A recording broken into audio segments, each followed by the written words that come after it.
Hello. Today we're going to read about two very good friends. Our verse is found in the Old Testament book of Samuel, 1 Samuel chapter 20, verse 16 to 17.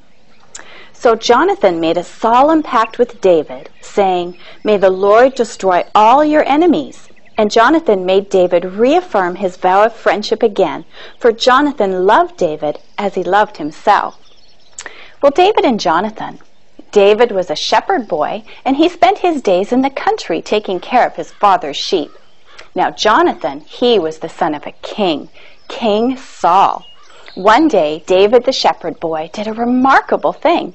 He fought the giant Goliath, and he won. David was a hero. King Saul was happy and invited him to come to the palace to live. David and Jonathan liked each other right away. They became the best of friends. But not everything went well for David.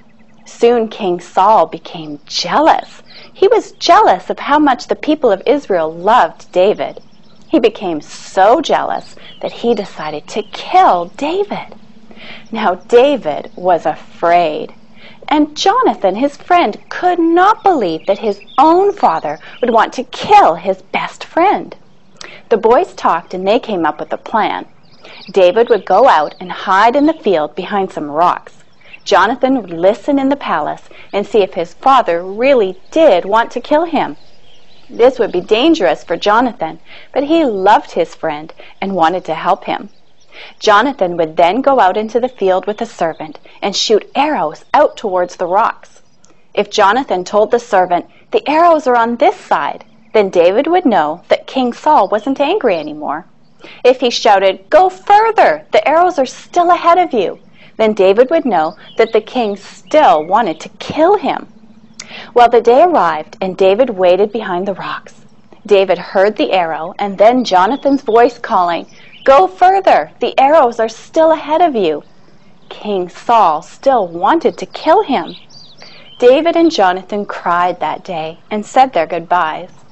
David went away for a while, but eventually things turned out well for David. He became the king of Israel. All his life, King David never forgot his friend Jonathan and how much he loved him. Now, if you have a true and loyal friend like Jonathan, thank God for them.